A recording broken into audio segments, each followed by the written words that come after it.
ನಿಮ್ಮ bank account, ನಿಮ್ಮ ATM ಕಾರ್ಡ್ಗಳು, ಆನ್ಲೈನ್ ಪೇಮೆಂಟ್ ಸಿಸ್ಟಮ್ಗಳು ನಿಜಕ್ಕೂ ಸೇಫ್ ಆಗಿವೆಯಾ? ಇಂತಹದೊಂದು ದೊಡ್ಡ ಪ್ರಶ್ನೆ ಈಗ ಸರ್ಕಾರದ ಮಟ್ಟದಲ್ಲಿ, ಅದರಲ್ಲೂ ಫೈನಾನ್ಸ್ ಮಿನಿಸ್ಟರ್ ಲೆವೆಲ್ ನಲ್ಲಿ ಶುರುವಾಗಿದೆ. ಇತ್ತೀಚೆಗಷ್ಟೇ ನಮ್ಮ ಹಣಕಾಸು ಸಚಿವೆ ನಿರ್ಮಲಾ ಸೀತಾರಾಮನ್ ಅವರು ದೇಶದ ಟಾಪ್ ಬ್ಯಾಂಕರ್ಗಳು ಮತ್ತು ಫೈನಾನ್ಷಿಯಲ್ ಸೆಕ್ಟರ್ ನ ದೊಡ್ಡ ದೊಡ್ಡ ಎಕ್ಸಿಕ್ಯೂಟಿವ್ ಗಳನ್ನ ಕರೆದು ಒಂದು high level security review meeting ಅನ್ನ ಮಾಡಿದ್ದಾರೆ. ಕೆಲವು ದಿನಗಳ ಹಿಂದೆಯೇ ಈ ಬಗ್ಗೆ ನಾವು ನಿಮ್ಮ ಮುಂದೆ ಮಾಹಿತಿಯನ್ನ ನೀಡಿದ್ದೆವು. ಆದ್ರೆ ಈಗ ಆ ಮೀಟಿಂಗ್ ನಲ್ಲಿ ಏನೆಲ್ಲ ಚರ್ಚೆ ಆಯಿತು ಎಂಬ ಇನ್ಸೈಡ್ ಡೀಟೇಲ್ಸ್ ಲಭ್ಯವಾಗಿದ್ದು, ಅದನ್ನ ಇವತ್ತು ಹೇಳ್ತಾ ಹೋಗ್ತೀವಿ. ಈ ಮೀಟಿಂಗ್ ನಲ್ಲಿ ಸರ್ಕಾರ ಕೊಟ್ಟಂತಹ ಮೆಸೇಜ್ ಬಹಳ ಡೈರೆಕ್ಟ್ ಆಗಿತ್ತು. ಇಲ್ಲಿ ಇಡೀ ಬ್ಯಾಂಕಿಂಗ್ ಮತ್ತು ಫೈನಾನ್ಷಿಯಲ್ ಸಿಸ್ಟಮ್ ನ ಸೈಬರ್ ಸೆಕ್ಯೂರಿಟಿ ಚಿತ್ರಣವನ್ನೇ ಬದಲಾಯಿಸಬಲ್ಲಂತಹ ಒಂದು ಅಡ್ವಾನ್ಸ್ಡ್ ಆರ್ಟಿಫಿಷಿಯಲ್ ಇಂಟೆಲಿಜೆನ್ಸ್ ಮಾಡೆಲ್ ಬಗ್ಗೆ, ಮುಂದಾಗಬಹುದಾದಂತಹ ಅನಾಹುತವನ್ನ ತಪ್ಪಿಸಲು ಪಾಲಿಸಿ ಮೇಕರ್ಸ್ ಈಗಲೇ ಅಲರ್ಟ್ ಆಗಿದ್ದು ಸಭೆಗಳ ಮೇಲೆ ಸಭೆಗಳನ್ನ ನಡೆಸ್ತಾ ಇದ್ದಾರೆ. ಹಾಗಾದ್ರೆ ನಿರ್ಮಲಾ ಸೀತಾರಾಮನ್ ಅವರ ಆ ಮೀಟಿಂಗ್ ನ ಇನ್ಸೈಡ್ ಡೀಟೇಲ್ಸ್ ಏನಿದು ಮಿಥೋಸ್ ಎಐ, ಇದು ಬ್ಯಾಂಕ್ಗಳಿಗೆ ಎಷ್ಟು ಡೇಂಜರ್? ಬನ್ನಿ ಇವತ್ತಿನ ಈ ವಿಡಿಯೋದಲ್ಲಿ ಡೀಟೇಲ್ ಆಗಿ ಸಿಂಪಲ್ ಆಗಿ ಅರ್ಥ ಮಾಡಿಕೊಳ್ಳೋಣ. ನಾನು ಶಿವಮೂರ್ತಿ ಸರ್ಬಾ.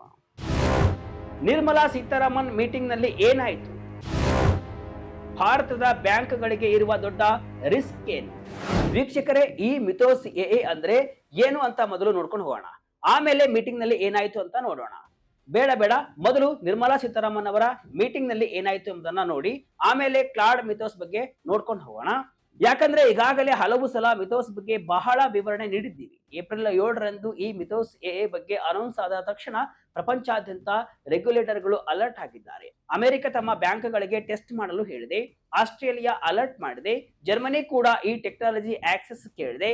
ಈ ಬೆನ್ನಲ್ಲೇ ಭಾರತ ಕೂಡ ರಿಯಾಕ್ಟಿವ್ ಆಗಿರುವಂತಹ ಬದಲು ಪ್ರೊ ಆಕ್ಟಿವ್ ಆಗಿ ಯೋಚನೆಯನ್ನ ಮಾಡಿದೆ. ಹಣಕಾಸು ಸಚಿವೆ ನಿರ್ಮಲಾ ಸೀತಾರಾಮನ್ ಅವರು ಬ್ಯಾಂಕರ್ಗಳ ಜೊತೆ ಹೈ ಲೆವೆಲ್ ಮೀಟಿಂಗ್ ಮಾಡಿದೆ. ಈ ಕಾರಣಕ್ಕೆ ಬ್ಯಾಂಕ್ಗಳು ಮತ್ತು ಫೈನಾನ್ಷಿಯಲ್ ಇನ್ಸ್ಟಿಟ್ಯೂಷನ್ ಗಳನ್ನ ಈ ಎಐ ಆಧಾರಿತ ಥ್ರೆಟ್ ಗಳಿಂದ ಕಾಪಾಡಲು ಈಗ ಒಂದು ಕೋಆರ್ಡಿನೇಟೆಡ್ ಫ್ರೇಮ್ ವರ್ಕ್ ರೆಡಿ ಮಾಡಲಾಗ್ತಾ ಇದೆ. ದಿಢೀರ್ ಮೀಟಿಂಗ್ ನಲ್ಲಿ ಏನೆಲ್ಲ ನಿರ್ಧಾರ ಆಯಿತು?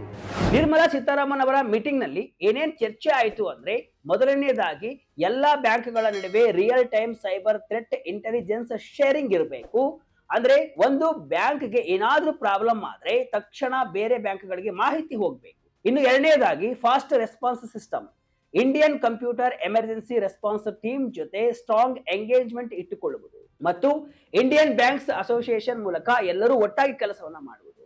ಡೆಡ್ಲೈನ್ ಏನು ಅಂದ್ರೆ, ಯಾವುದೇ ಒಂದು ದೊಡ್ಡ ಸೈಬರ್ ಅಟ್ಯಾಕ್ ಆದ್ರೆ ಯಾವ ಬ್ಯಾಂಕ್ ಕೂಡ ಒಂಟಿಯಾಗಿ ಒದ್ದಾಡಬಾರದು ಅನ್ನೋದೇ ಸರ್ಕಾರದ clear message. Reserve bank of India ಕೂಡ ಈ ಎಐ ರಿಸ್ಕ್ ಗಳನ್ನ ಈಗ ಟಾಪ್ ಅಜೆಂಡಾದಲ್ಲಿ ಇಟ್ಟುಕೊಂಡು ರಿವ್ಯೂ ಮಾಡ್ತಾ ಇದೆ. ಮಿಥೋಸ್ ಎಐ ಕೆಟ್ಟವರಿಗೆ ಸಿಕ್ಕರೆ ಏನಾಗುತ್ತೆ? ಒಂದು ವೇಳೆ ಮಿಥೋಸ್ ನಂತಹ ಎಐ ಕೆಟ್ಟವರ ಕೈಗೆ ಸಿಕ್ಕರೆ ಬ್ಯಾಂಕ್ಗಳಿಗೆ ಆಗುವ ಎಫೆಕ್ಟ್ ಎಂತಹದ್ದು ಗೊತ್ತಾ? ಇದು ಬರೀ ನಾರ್ಮಲ್ ಡೇಟಾ ಕಳ್ಳತನ ಅಲ್ಲ. ಹ್ಯಾಕರ್ ಗಳಿಗೆ ಮೊದಲು ವಾರಗಟ್ಟಲೆ ಟೈಮ್ ಬೇಕಿತ್ತು. ಈಗ ಎಐ ಸಹಾಯದಿಂದ ಒಂದೇ ದಿನದಲ್ಲಿ ಬ್ಯಾಂಕಿಂಗ್ ಸಿಸ್ಟಮ್ ನ ವೀಕ್ನೆಸ್ ಹುಡುಕಿ ಅಟ್ಯಾಕ್ ಮಾಡಬಹುದು. ಇದರಿಂದ ನಮ್ಮ ಪೇಮೆಂಟ್ ನೆಟ್ವರ್ಕ್ಗಳು, ಎಟಿಎಂ ಇನ್ಫ್ರಾಸ್ಟ್ರಕ್ಚರ್, ಕಸ್ಟಮರ್ ಅಥೆಂಟಿಫಿಕೇಶನ್ ಸಿಸ್ಟಮ್ ಅಂದ್ರೆ password, OTP system, core banking software ಮತ್ತು ಮಾರ್ಕೆಟಿನ ಲಿಕ್ವಿಡಿಟಿ ಮೇಲೆಯೇ ಹೊಡೆತ ಬೀಳಬಹುದು. ಈ ರೆಸ್ಪಾನ್ಸ್ ಟೈಮ್ ಕಮ್ಮಿ ಆಗಿರುವುದೇ ಈಗ ರೆಗ್ಯುಲೇಟರ್ ಗಳ ನಿದ್ದೆ ಕದ್ದಿರೋದು. ಇದೇ ಕಾರಣಕ್ಕೆ ರಿಪೋರ್ಟ್ ಗಳ ಪ್ರಕಾರ ಭಾರತದ ಬ್ಯಾಂಕ್ಗಳು ತಮ್ಮ ಐಟಿ ಬಜೆಟ್ ಅನ್ನ ಈಗ ಸರ್ವೈವಲ್ ಮೋಡ್ಗೆ ಶಿಫ್ಟ್ ಮಾಡಿವೆ. ಸೆಬಿ ಕಡೆಯಿಂದ ಬಂತು ಖಡಕ್ ವಾರ್ನಿಂಗ್. ಮಾರ್ಕೆಟ್ ಬ್ರೋಕರ್ ಗಳಿಗೆ ಶುರುವಾಯಿತು ಟೆನ್ಷನ್. ಇನ್ನು ಬ್ಯಾಂಕ್ಗಳ ಕತೆ ಹೀಗಾದ್ರೆ, ಇತ್ತ ಷೇರುಪೇಟೆ ಮತ್ತು ಮಾರ್ಕೆಟ್ ಕಂಟ್ರೋಲ್ ಮಾಡುವಂತಹ ಸೆಬಿ ಕೂಡ ಸುಮ್ಮನೆ ಕೂತಿಲ್ಲ. ಮೇ 5ರಂದು ಸೆಬಿಯ deputy general manager Mamata Roy ಅವರ ಸಹಿಯೊಂದಿಗೆ ಒಂದು ಸರ್ಕ್ಯುಲರ್ ರಿಲೀಸ್ ಆಗಿದೆ. ಭಾರತದ ಸೆಕ್ಯೂರಿಟೀಸ್ ಮಾರ್ಕೆಟ್ ನಲ್ಲಿರುವಂತಹ ಪ್ರತಿಯೊಬ್ಬರಿಗೂ, ಅಂದ್ರೆ ಸ್ಟಾಕ್ ಎಕ್ಸ್ಚೇಂಜ್ಗಳು, ಮ್ಯೂಚುವಲ್ ಫಂಡ್ಗಳು, ಬ್ರೋಕರ್ಗಳು, ರೇಟಿಂಗ್ ಏಜೆನ್ಸಿಗಳು, ಪೋರ್ಟ್ಫೋಲಿಯೋ ಮ್ಯಾನೇಜರ್ಗಳು, ಹೀಗೆ ಎಲ್ರಿಗೂ ಕೂಡ ತಕ್ಷಣ ತಮ್ಮ ಸಿಸ್ಟಮ್ ಗಳನ್ನ ಲಾಕ್ ಡೌನ್ ಮಾಡಿ ಸೆಕ್ಯೂರ್ ಮಾಡಿಕೊಳ್ಳುವಂತೆ ಡೈರೆಕ್ಟ್ ಆಗಿ ಮಿಥೋಸ್ ಎಐ ಹೆಸರನ್ನೇ ಉಲ್ಲೇಖಿಸಿ ವಾರ್ನಿಂಗ್ ಕೊಡಲಾಗಿದೆ. ಸೆಬಿ ಯಾಕೆ ಇಷ್ಟು ಟೆನ್ಷನ್ ನಲ್ಲಿದೆ ಅಂದ್ರೆ, ನಮ್ಮ ಮಾರ್ಕೆಟ್ ನಲ್ಲಿ ಒಬ್ಬರಿಗೊಬ್ಬರು ಇಂಟರ್ ಕನೆಕ್ಟ್ ಆಗಿದ್ದಾರೆ. ಒಬ್ಬರ ಸಿಸ್ಟಮ್ ಬ್ರೀಚ್ ಆದ್ರೂ ಕೂಡ ಅದರ ಎಫೆಕ್ಟ್ ಇಡೀ ಮಾರ್ಕೆಟ್ ಇನ್ಫ್ರಾಸ್ಟ್ರಕ್ಚರ್ ಮೇಲೆ ಡಾಮಿನೋಸ್ ಬಿದ್ದ ಹಾಗೆ ಒಂದರ ಹಿಂದೊಂದು ಬೀಳ್ತಾ ಹೋಗುತ್ತೆ ಅಂತ ಸೆಬಿ ಹೇಳಿಕೊಂಡಿದೆ. ಇದನ್ನೆಲ್ಲ ಕಂಟ್ರೋಲ್ ಮಾಡಲು ಸೆಬಿ ಸೈಬರ್ ಸುರಕ್ಷಾ ಡಾಟಾ ಎಐ ಅನ್ನೋ ಒಂದು ಸ್ಪೆಷಲ್ ಟಾಸ್ಕ್ ಫೋರ್ಸ್ ರಚನೆ ಮಾಡಿದೆ. ಇದರಲ್ಲಿ ಮಾರ್ಕೆಟ್ ಇನ್ಫ್ರಾಸ್ಟ್ರಕ್ಚರ್ ಇನ್ಸ್ಟಿಟ್ಯೂಷನ್ಸ್ ಮತ್ತು ಇತರರು ಇದ್ದಾರೆ. ಸೆಬಿ ನೀಡಿರುವ 10 ಅಂಶದ ಸಲಹೆ ಏನು? ಇನ್ನು ಸೆಬಿ ನೀಡಿರುವಂತಹ 10 ಪಾಯಿಂಟ್ ಅಡ್ವೈಸರ್ ಬಹಳ ಸ್ಟ್ರಿಕ್ಟ್ ಆಗಿದೆ. ಎಲ್ಲರೂ ತಕ್ಷಣ ತಮ್ಮ ಆಪರೇಟಿಂಗ್ ಸಿಸ್ಟಮ್ ಮತ್ತು ಅಪ್ಲಿಕೇಶನ್ಗಳಿಗೆ ಪ್ಯಾಚ್ ಹಾಕಿಕೊಳ್ಳಬೇಕು. ಎಲ್ಲಿ ಅಪ್ಡೇಟ್ ಇಲ್ಲವೋ ಅಲ್ಲಿ ವರ್ಚುವಲ್ ಪ್ಯಾಚಿಂಗ್ ಮಾಡಬೇಕು. ಎಪಿಐ ಸೆಕ್ಯೂರಿಟಿ ಬಗ್ಗೆ ಕೂಡ ಸ್ಟ್ರಿಕ್ಟ್ ರೂಲ್ಸ್ ತಂದಿದ್ದಾರೆ. ಯಾರು ಬೇಕೋ ಅವರಿಗೆ ಮಾತ್ರ ಆಕ್ಸೆಸ್ ಕೊಡುವುದು, ಸ್ಟ್ರಾಂಗ್ ಪಾಸ್ವರ್ಡ್, ರೇಟ್ ಲಿಮಿಟೆಡ್ ಮಾಡುವುದು ಕಡ್ಡಾಯ. ಇನ್ನು ಎನ್ಎಸ್ಐ ಮತ್ತು ಬಿಎಸ್ ಈ ಸೇರಿ ಮಾಡಿರುವಂತಹ ಎಂಸಾಕ್ ಜೊತೆ ಎಲ್ಲರೂ ಕೂಡ ಸೇರಿಕೊಳ್ಬೇಕು. ಈ ಎಂಸಾಕ್ ರಿಯಲ್ ಟೈಮ್ ಆಗಿ ಥ್ರೆಟ್ ಗಳನ್ನ 24 ಗಂಟೆ ಕೂಡ ಮಾನಿಟರ್ ಮಾಡುತ್ತೆ. ಜೊತೆಗೆ ಸಿಸ್ಟಮ್ ಹಾರ್ಡನಿಂಗ್ ಮಾಡಬೇಕು, ಅಂದ್ರೆ ಬೇಡವಾದ ಸರ್ವಿಸ್ ಗಳನ್ನ ಡಿಲೀಟ್ ಮಾಡಬೇಕು, ಡಿಫಾಲ್ಟ್ ಅಕೌಂಟ್ ಗಳನ್ನ ಕಿತ್ತು ಹಾಕಬೇಕು ಮತ್ತು zero trust network architecture follow ಮಾಡಬೇಕು ಅಂತ ಸೆಬಿ ಖಡಕ್ ಆಗಿ ಹೇಳಿದೆ. ಹಳೆ ಸೈಬರ್ ಡಿಫೆನ್ಸ್ ಇನ್ನೂ ಕೆಲಸ ಮಾಡಲ್ವಾ? ಎಐ ರಿಸ್ಕ್ಗೆ ಎಐ ಮೂಲಕವೇ ಡಿಫೆನ್ಸ್ ಹೇಗೆ? ವೀಕ್ಷಕರೇ, ಇಷ್ಟೆಲ್ಲ ಕೇಳಿದ ಮೇಲೆ ನಿಮಗೆ ಅನಿಸಬಹುದು ನಾವು ಆಂಟಿ ವೈರಸ್, ಫೈರ್ ಬಾಲ್ ಎಲ್ಲ ಹಾಕಿತೀವಲ್ಲ ಅದು ಸಾಲಲ್ವಾ ಅಂತ. ಎಕ್ಸ್ಪರ್ಟ್ ಪ್ರಕಾರ ಈಗಿನ ಕಾಲಕ್ಕೆ ಅದು ಸಾಲಲ್ಲ. ಬ್ಯಾಂಕ್ಗಳು ಈಗ ಪ್ರಿವೆನ್ಷನ್ ಫಸ್ಟ್ ಮಾಡೆಲ್ ನಿಂದ ರೆಸಿಲಿಯನ್ಸ್ ಮತ್ತು ರಿಕವರಿ ಮಾಡೆಲ್ಗೆ ಶಿಫ್ಟ್ ಆಗಬೇಕಾಗಿದೆ. ಅಂದ್ರೆ ಡಿಜಿಟಲ್ ಇನ್ಫ್ರಾಸ್ಟ್ರಕ್ಚರ್ ಅನ್ನ ಡಿಸೈನ್ ಮಾಡುವಾಗಲೇ ಸೆಕ್ಯೂರ್ ಆಗಿ ಡಿಸೈನ್ ಮಾಡಬೇಕು. ವರ್ಷಕ್ಕೊಮ್ಮೆ ಆಡಿಟ್ ಮಾಡುವುದಲ್ಲ.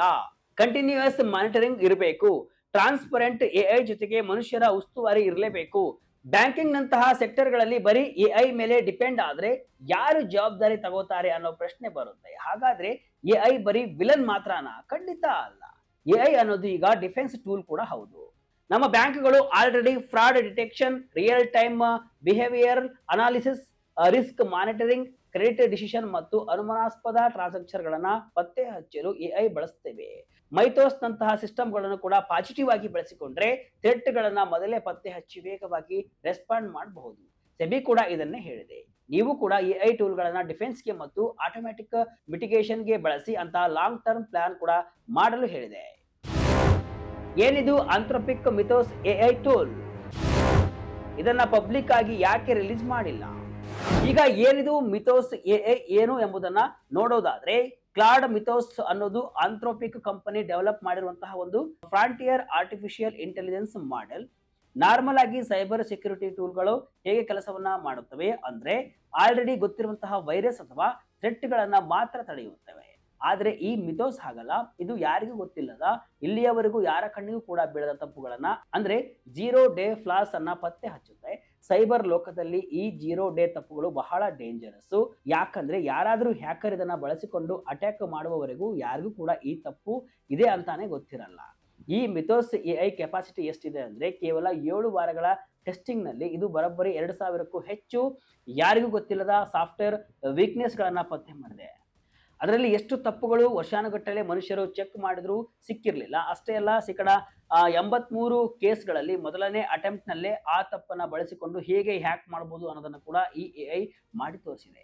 ಯೋಚನೆ ಮಾಡಿ, ಮನುಷ್ಯರು ಮ್ಯಾನ್ಯುವಲ್ ಆಗಿ ವಾರಗಟ್ಟಲೆ ಕುಳಿತು ಮಾಡುವ ಟೆಸ್ಟಿಂಗ್ ಅನ್ನ ಈ ಎಐ ಕೇವಲ ಕೆಲವೇ ಗಂಟೆಗಳಲ್ಲಿ ಮಾಡಿ ಮುಗಿಸುತ್ತೆ. ಕಾಂಪ್ಲೆಕ್ಸ್ ಸಿಸ್ಟಮ್ಗಳನ್ನ ಸ್ಕ್ಯಾನ್ ಮಾಡುವುದು, ಅದರಲ್ಲಿರುವಂತಹ ತಪ್ಪುಗಳನ್ನ ಹುಡುಕುವುದು ಮತ್ತು ಅದನ್ನ ಹೇಗೆ ಎಕ್ಸ್ಪ್ಲಾಯ್ಡ್ ಮಾಡಬಹುದು ಅಂತ ಐಡಿಯಾ ಕೊಡುವುದು, ಇದೆಲ್ಲವನ್ನು ಕೂಡ ಮಿಥೋಸ್ ಮಾಡುತ್ತೆ. ಇದೇ ಕಾರಣಕ್ಕೆ ಆಂಥ್ರೋಪಿಕ್ ಕಂಪನಿ ಈ ಮಿಥೋಸ್ ಅನ್ನ ಪಬ್ಲಿಕ್ ಆಗಿ ರಿಲೀಸ್ ಮಾಡಿಲ್ಲ.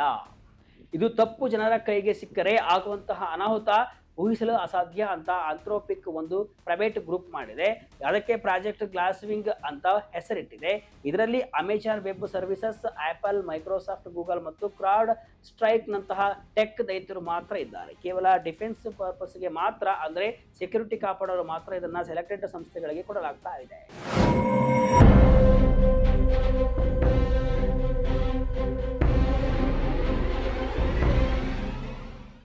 ಒಟ್ನಲ್ಲಿ ಮಿಥೋಸ್ ನಂತಹ ಎಐ ಬರವಣಿಗೆ ಕೇವಲ ಗ್ಲೋಬಲ್ ಮಟ್ಟದಲ್ಲಿ ಮಾತ್ರವಲ್ಲ, ಭಾರತದ ಬ್ಯಾಂಕಿಂಗ್ ಮತ್ತು ಹಣಕಾಸು ವ್ಯವಸ್ಥೆಗೂ ಕೂಡ ದೊಡ್ಡ ಟರ್ನಿಂಗ್ ಪಾಯಿಂಟ್ ಆಗಿದೆ. ಈಗ ನಮ್ಮ ರೆಗ್ಯುಲೇಟರ್ಗಳ ಫೋಕಸ್ ಏನಿದ್ರು ಕೂಡ ಎಲ್ಲರೂ ಒಟ್ಟಾಗಿ ರೆಡಿಯಾಗಿ ಫಾಸ್ಟ್ ಆಗಿ ರೆಸ್ಪಾಂಡ್ ಮಾಡೋದರ ಮೇಲಿದೆ. ಎಐ ನಮ್ಮ ವೀಕ್ನೆಸ್ ಕಂಡುಹಿಡಿಯುತ್ತಾ ಅನ್ನೋದು ಈಗ ಪ್ರಶ್ನೆಯಲ್ಲ, ಬದಲಾಗಿ ಆ ಬದಲಾಗುವ ಥ್ರೆಟ್ಗಳಿಗೆ ತಕ್ಕಂತೆ ನಮ್ಮ ಬ್ಯಾಂಕ್ಗಳು ಅಷ್ಟು ಫಾಸ್ಟ್ ಆಗಿ ಅಪ್ಡೇಟ್ ಆಗಲು ಸಾಧ್ಯವಾ ಅನ್ನೋದೇ ಈಗಿನ ದೊಡ್ಡ ಸವಾಲು. ನಿರ್ಮಲಾ ಸೀತಾರಾಮನ್ ಅವರ ಈ ಮುಂಜಾಗ್ರತಾ ಮೀಟಿಂಗ್ ಮತ್ತು ಸೆಬಿಯ ಕಠಿಣ ರೂಲ್ಸ್ ಬಗ್ಗೆ ನಿಮ್ಮ ಅಭಿಪ್ರಾಯವೇನು? ಕಮೆಂಟ್ ಮೂಲಕ ತಿಳಿಸಿ. ಇದಿಷ್ಟು ಇವತ್ತಿನ ವಿಶೇಷ. ಇದೇ ರೀತಿಯ ಹಲವು ವಿಶ್ಲೇಷಣೆ ಮಾಹಿತಿ ಅಷ್ಟೇ ಅಲ್ಲ, ಮನೋರಂಜನೆಯ ವಿಡಿಯೋಗಳಿಗಾಗಿ ವಿಜಯ ಕರ್ನಾಟಕ ವೆಬ್ಸೈಟ್, ಫೇಸ್ಬುಕ್ ಹಾಗೂ ಯೂಟ್ಯೂಬ್ ಪೇಜ್ ಅನ್ನು ಫಾಲೋ ಮಾಡಿ. ಧನ್ಯವಾದಗಳು.